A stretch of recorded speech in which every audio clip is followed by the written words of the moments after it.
Meus queridos, a paz do Senhor Jesus a todos. Hoje, lição de número 13, o poder de Deus na missão da igreja. Essa nossa lição está dividida em 3 tópicos principais, que são a doutrina do Espírito Santo, segundo o evangelista Lucas.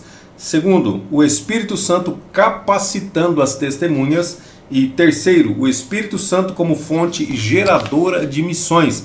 Nosso texto áureo se encontra em Atos capítulo 1, versículo de número 8, que diz: Mas recebereis a virtude do Espírito Santo que há de vir sobre vós, e ser-me-eis testemunhas tanto em Jerusalém, como em toda a Judéia e Samaria e até os confins da terra. A nossa verdade prática diz que o Espírito Santo é a força motriz que movimenta a igreja. Sem o poder do Espírito, a igreja é incapaz de cumprir a sua missão. Força motriz, segundo o dicionário da língua portuguesa, diz que é energia responsável por gerar o movimento. Também significa impulso necessário. A palavra-chave é revestimento. O primeiro tópico, a doutrina do Espírito Santo, segundo o evangelista Lucas. Primeiro subtópico, um ensino revelado nos escritos de Lucas. Então, sem a ação do Espírito Santo no ministério de Jesus e também na vida da igreja, os cristãos não estariam qualificados para serem testemunhas do Senhor. Então, essa promessa ela estava associada ao revestimento de poder. Então, quando nós aceitamos a Cristo, nós somos vestidos. Quando nós recebemos o batismo no Espírito Santo, nós somos revestidos, ou seja, duplamente vestidos. Lucas 29:49 diz assim, E eis que sobre vós envio a promessa de meu Pai. Ficai, porém, na cidade de Jerusalém, até que do alto sejais revestidos de poder. Então, receber poder do alto. Isso aqui são palavras de Jesus, tá claro? O segundo subtópico fala sobre o enchimento do Espírito como experiência necessária. Então, é necessário ser cheio do Espírito Santo, pode dizer? É necessário ser cheio do Espírito Santo. Se você quiser fazer a obra de Deus, é necessário ser cheio do Espírito Santo. Se não quiser fazer, vai ficar, eu quero ficar como eu estou. Então, não é necessário, não tem necessidade nenhuma. Se o soldado vai para a guerra, ele precisa estar armado. Se ele não vai para a guerra, não tem necessidade nenhuma de utilizar a arma. Lucas, então, Jesus ele só começou o ministério dele depois de ser cheio do Espírito Santo. Lucas capítulo 3, versículos 21 e 22. E aconteceu que, como todo o povo se batizava, sendo batizado também Jesus, orando ele, o céu se abriu. 22. E o Espírito Santo desceu sobre ele em forma corpórea. Presta atenção. O Espírito Santo não é uma pomba. Ele desceu como forma corpórea de uma pomba. E ouviu-se uma voz do céu que dizia: Tu és o meu filho amado, em ti me comprazo, em ti eu tenho prazer. Então, peraí, aqui está aparecendo as três pessoas ao mesmo tempo. Então, aqueles que são unicistas, aqueles que falam que só existe uma pessoa e ele aparece, cada hora ele aparece de uma forma diferente, ele aparece como Pai, aparece como Filho, aparece como Espírito Santo. Então, aqui já derruba essa tese, tá? Porque se Jesus está sendo batizado, o Espírito Santo está descendo como forma corpórea de uma pomba, e uma voz no céu que brada: esse é o meu filho amado. Então não pode ser uma pessoa só, tá certo? Então são as 3 pessoas. É um único Deus. Os 3 compõem um único Deus, mas são 3 pessoas distintas. Então o nosso Senhor ele foi capacitado pelo Espírito Santo. Como homem, Jesus foi capacitado pelo Espírito Santo.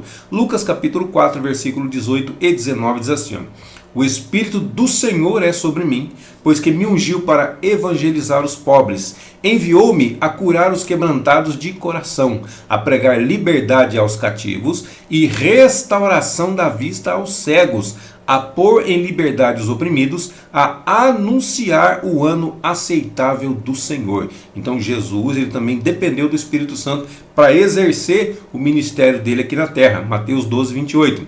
Mas se eu expulso os demônios pelo Espírito de Deus, logo é chegado a vós o reino de Deus. Então Jesus está dizendo aqui, são palavras do próprio Jesus aqui: eu expulso os demônios pelo Espírito de Deus. Então, se expulsar demônios faz parte do reino de Deus. Curar enfermos faz parte do reino de Deus. Quando ele diz assim, eu estou expulsando demônios pelo Espírito de Deus, então o reino de Deus é chegado até vós. Eu estou operando sinais, prodígios, maravilhas no meio de vós, então o reino de Deus é chegado entre vós. Então, da mesma forma, a igreja ela só deveria iniciar o trabalho missionário quando fosse revestida desse mesmo poder que Jesus foi revestido. Atos capítulo 1, versículo 8, que é o nosso texto áureo. Mas recebereis a virtude do Espírito Santo, que há de vir sobre vós, mais uma vez, sobre vós, aí então sim, só aí sim, ser-me-eis testemunhas, tanto em Jerusalém, onde você está, toda a Judéia, Samaria e até os confins da terra. Ou seja, vai expandindo, essa virtude vai sendo expandida. Então o Espírito Santo ele é uma necessidade, ele não é uma opção. Eu quero, não quero, eu aceito. Não, o Espírito Santo não. Ele é uma necessidade, nós precisamos dele, necessitamos dele para fazer a obra de Deus aqui na terra. O terceiro subtópico fala sobre o enchimento do Espírito como uma experiência concreta. Então Lucas ele apresenta o Espírito Santo como uma necessidade na vida da igreja, ele apresenta como uma experiência concreta, real, verdadeira na vida do crente, do cristão, e também uma prova visível e audível. Quando a gente fala de Lucas, porque ele escreveu um evangelho que leva ao seu nome, o evangelho de Jesus Cristo, segundo o evangelista Lucas. E também Atos dos Apóstolos, essas duas obras foram escritas pela mesma pessoa, por nome Lucas, o médico Lucas, como Paulo gostava de chamar, o Dr. Lucas. Atos capítulo 2, versículos 2 e 3 diz assim: de repente veio do céu um som, como de um vento veemente e impetuoso, e encheu toda a casa em que estavam assentados, e foram vistas, então som, imagem, certo? Foram vistas por eles línguas repartidas como que de fogo, não eram línguas de fogo, eram línguas como que de fogo, as quais pousaram sobre cada um deles. Então, quem recebeu sabia que tinha recebido, não tem como negar, não tenho certeza, não sei. Não, quem recebeu sabia que tinha recebido. Aí Atos 11:15 diz assim, e quando comecei a falar, caiu sobre eles o Espírito Santo, como também sobre nós ao princípio. Então, como Pedro tinha recebido, ele sabia que ele tinha recebido. Quando ele viu os outros receberem, além dos outros saberem que tinham recebido, Pedro também sabia que os outros haviam recebido. É notório, é visível e também é audível. Então, dentre os sinais, um se sobressaía. Então, não era um sinal só, tá? Mas dentre os sinais, um se sobressaía. Qual que é esse sinal que sobressaía? O falar em línguas desconhecidas. Pode ser, a gente sempre fala de falar em línguas desconhecidas. Quais são os outros sinais? Os dons do Espírito. Qualquer dom do Espírito Santo manifesta significa que a pessoa está cheia do Espírito Santo. Mas aqui nós estamos tratando desse que está sobressaindo. Porque todas as vezes que acontecia o batismo no Espírito Santo, o falar em línguas desconhecidas, língua que a pessoa não havia aprendido, ele era notório. Então Atos 2,4 diz assim, e todos foram cheios do Espírito Santo e começaram a falar outras línguas, noutras línguas, conforme o Espírito Santo lhes concedia que falassem. Não é a língua que eu escolhia para falar, é a língua que o Espírito Santo me concedia para falar, me colocava na minha boca para eu poder falar. Atos 10, 44 a 46. E dizendo Pedro ainda estas palavras, caiu o Espírito Santo sobre todos os que ouviam a palavra. E os fiéis que eram da circuncisão, todos quantos tinham vindo com Pedro, maravilharam-se de que o dom do Espírito Santo se derramasse também sobre os gentios, porque os ouviam falar línguas e magnificar a Deus. Também Atos 19:6 diz assim, e impondo-lhes Paulo as mãos, veio sobre eles o Espírito Santo, e falavam línguas e profetizavam. Lembra que eu falei para você, não é só falar línguas? Já apareceu outro aqui, falavam em línguas e profetizavam. Então também é um sinal visível, audível, de que a pessoa está cheia do Espírito Santo, que ela recebeu o batismo com o Espírito Santo. O resumo desse tópico diz que a doutrina bíblica do Espírito Santo assegura que o seu poder é imprescindível ao cristão e também a toda a igreja de um modo geral, ou seja, individual, mas também de modo coletivo. É imprescindível, é necessário. O segundo tópico fala sobre o Espírito Santo capacitando as testemunhas. Primeiro subtópico, capacitando as testemunhas. Então, em Atos dos Apóstolos, escrito por Lucas, nós vemos a capacitação do Espírito Santo sob diferentes perspectivas ou de diversos aspectos. Primeiro, o Espírito Santo capacitando líderes para o desempenho da obra de Deus, Atos 4:33. E os apóstolos davam, com grande poder, testemunho da ressurreição do Senhor Jesus, e em todos eles havia abundante graça. Segundo, Pedro sendo cheio do Espírito Santo quando foi confrontado. Então, Atos 4:8. Então Pedro, cheio do Espírito Santo, lhes disse: principais do povo, e vós, anciãos de Israel. Pedro aqui ele estava sendo confrontado pelos sacerdotes. O terceiro, Paulo também foi cheio do Espírito Santo. Atos 13, versículos 9 e 10. Todavia Saulo, que também se chama Paulo, ou seja, Deus não mudou o nome dele, tá?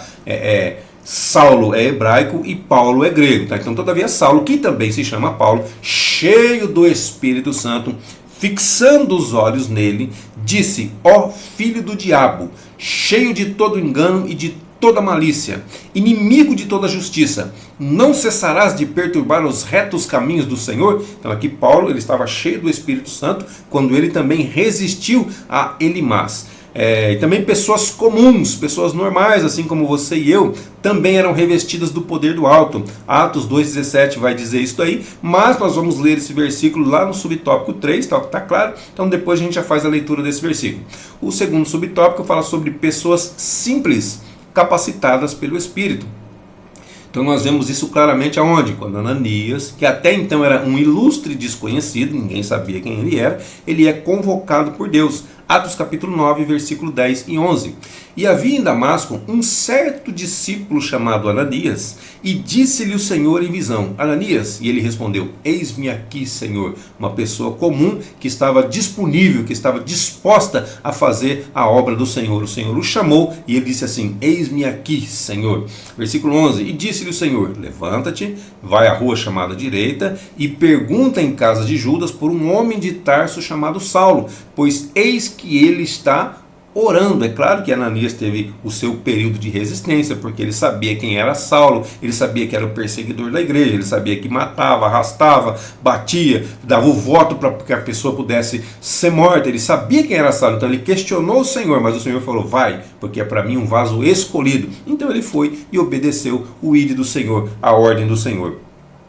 Atos 19:11 diz assim: e Deus, pelas mãos de Paulo, fazia maravilhas extraordinárias, mas foi necessário, primeiro, que Saulo tivesse um encontro com o Senhor Jesus, segundo, que houvesse uma pessoa comum, uma pessoa simples que fosse lá orar por ele, interceder por ele com imposição de mãos. Foi necessário, então é necessário. Nós temos que reconhecer a maravilha, o dom de Deus na vida das pessoas simples, das pessoas comuns. Então assim também Estevão e Filipe, que haviam sido escolhidos para servirem às mesas. Olha só, a escolha de Filipe e de Estevão foi para servir às mesas, mas eles faziam sinais e prodígios. Olha só, pessoas comuns, pessoas do povo. Atos 6:8.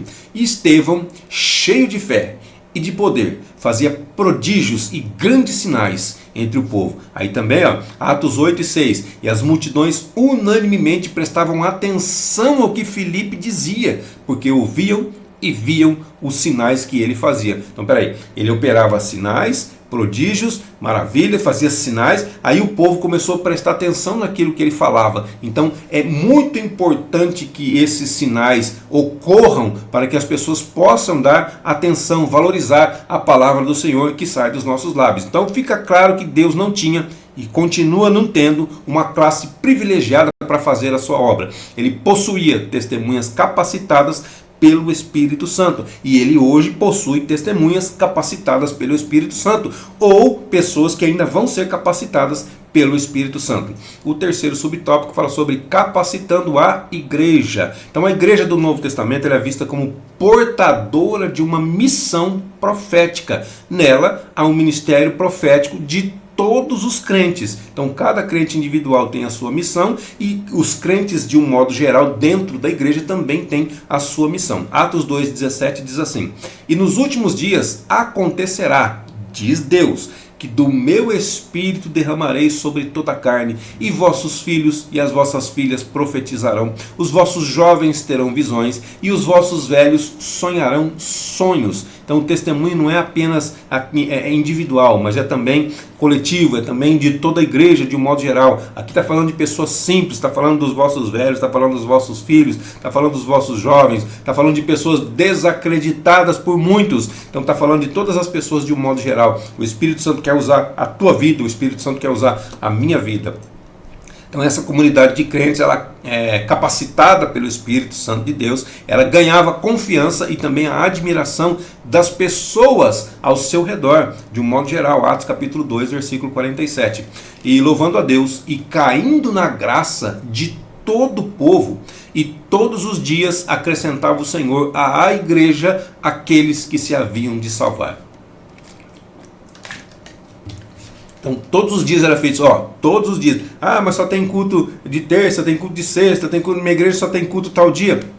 Que está dizendo aqui, todos os dias o Senhor acrescentava. Então lá no princípio da igreja, lá no princípio da criação da igreja, todos os dias o Senhor acrescentava. Por quê? Porque as pessoas se doavam mais para a obra de Deus. As pessoas se deixavam ser usadas pelo Espírito Santo de Deus. Hoje as pessoas retêm demais. Ah, mas tem como reter o Espírito? Tem como reter o Espírito, irmão. Tem como você não deixar ele te usar. Ele pode ficar dentro de você e você não deixar ele atuar lá. Porque ele quer fazer a obra. Ele quer fazer a vontade de Deus. Mas aí fala assim, não quero fazer. Você é que manda em você, não é isso? É você que se manda. É você que tem livre-arbítrio. Você tem livre escolha. Pode fazer se você quiser ou se não quiser. Ele vai falar para você fazer. Você faz se você quiser. Eu faço se eu quiser. Nós temos esse direito que o Senhor nos deu, que para mim é uma desgraça, né? Cada vez que nós fazemos uso do nosso livre-arbítrio, nós fazemos coisas erradas, coisas que não devemos fazer. Ah, eu tenho o direito de fazer. Tem todo o direito de fazer, mas quando faz errado. É melhor entregar o livre-arbítrio na mão dele, deixar que ele tome conta para que nós possamos acertar, fazer da maneira correta. Então o crescimento da igreja ele estava associado ao testemunho dado pelos crentes capacitados pelo Espírito Santo. Tem muito crente que acha que está capacitado, só que não é pelo Espírito Santo, né? Então o que acontece? Ele vai fazer a obra, né? A obra do jeito dele, da forma dele. Não, Deus me aceita como eu sou, Ele te aceita como você é, mas Ele não quer que você permaneça como você está. Você tem que se adequar às normas dessa palavra. Nós temos que nos adequar às normas dessa palavra. Precisamos ser diferentes, precisamos ter uma conversão verdadeira. Não adianta eu estar caminhando para São Paulo, aí eu me converto, começo a caminhar para Campinas. Olha só a diferença. Eu não caminho mais para São Paulo, agora eu caminho para Campinas. Mas voltando aqui para a fé, eu estava caminhando para o inferno, eu me converti, eu mudei de caminho, estou caminhando para o céu. Olha a diferença. Então as coisas, olha o que Paulo diz, as coisas velhas já passaram, eis que tudo se fez novo. O nosso caminho é novo, é tudo diferente, tudo que era antigo, tudo que era velho ficou para trás. Então agora o caminho é outro, é diferente. Tem que ter mudança, tem que haver isso na nossa vida. Não adianta, eu me converti, mas continuo do mesmo jeito.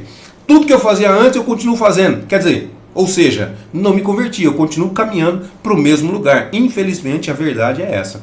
Atos capítulo 9, 31, porque o crescimento da igreja estava associado ao testemunho de cada crente individual e também da igreja de um modo geral. Qual que é o nosso testemunho hoje? As pessoas olham para nós, e a gente não precisa nem pregar, só dela olhar para nós, ela já sabe quem nós somos. Sabe se nós compramos e não pagamos, sabe se nós falamos mal da vida dos outros, eles sabem se nós somos verdadeiros ou mentirosos, eles sabem, só de olhar para nós. E esse testemunho está falando muito mais alto na vida das pessoas do que a nossa própria palavra. A pessoa vai dar valor à nossa palavra se nós tivermos um bom testemunho. Se não tivermos um bom testemunho, as pessoas não vão dar ouvidos para nós de maneira nenhuma.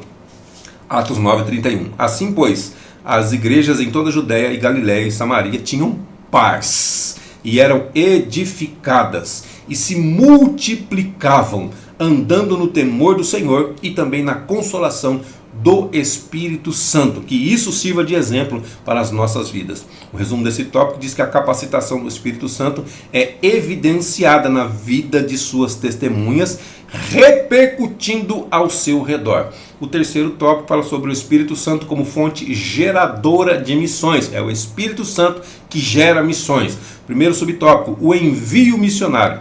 Atos 13, ele narra o envio dos primeiros missionários. Então o que chama atenção aqui, ó, é a participação ativa do Espírito Santo. É o Espírito Santo quem gera, é o Espírito Santo quem escolhe, é o Espírito Santo quem separa, é o Espírito Santo quem envia. Mas aí nós, como já acabei de falar, nós temos todo o direito de fazer assim, não vou fazer. O Espírito Santo manda fazer e a gente fala assim, não vou fazer, não é? Está na nossa mão isso daí. Atos 13, 1 e 2. E na igreja que estava em Antioquia havia alguns profetas e doutores, a saber, ele vai falar quem que é: Barnabé, Simeão, chamado Níger, Lúcio, Cirineu, Menahem, que fora criado com Herodes, o tetrarca, e também Saulo. Olha só, profetas e doutores, profetas e mestres, esses 5 aqui estavam na mesma igreja. Aí vem o versículo 2: e servindo eles ao Senhor, e jejuando, tem gente que até esqueceu o que significa essa palavra, jejuar, e jejuando, disse o Espírito Santo: apartai-me a Barnabé e a Saulo para a obra que os tenho chamado. Então, ó, o Espírito Santo, ele falou de modo audível, as pessoas conseguiram ouvir a sua voz, para que houvesse uma separação. Havia 5 profetas e doutores. Ele falou assim, ó, eu quero esses dois vocês separam e enviam para mim, para tal e tal lugar. As pessoas estavam lá, elas receberam essa mensagem e elas fizeram conforme o Espírito Santo lhes falava, lhes ordenava. Irmão, é uma ordem. Não é um pedido, não é uma solicitação, é uma ordem. Só que nós temos o direito de desobedecer também. Esse é o problema. Então, por intermédio dos dons do Espírito, esses 2 obreiros foram separados para uma grande obra de maneira clara e audível a todos. Então, o Espírito Santo, ele é a fonte geradora de missões. Ele é quem vocaciona e ele é quem envia. O segundo subtópico fala sobre a estratégia missionária. Então, em um mundo multicultural, a questão da estratégia missionária deve ser levada em conta. Irmão, estratégia, para tudo tem que ter estratégia. Para enviar missionário tem que ter estratégia. Para pregar o evangelho tem que ter estratégia. Para tudo tem que ter estratégia. O inimigo tem a sua estratégia, ou as suas estratégias. Nós temos que ter a nossa estratégia, ou as nossas estratégias. Então, não é somente enviar, mas quem eu vou enviar.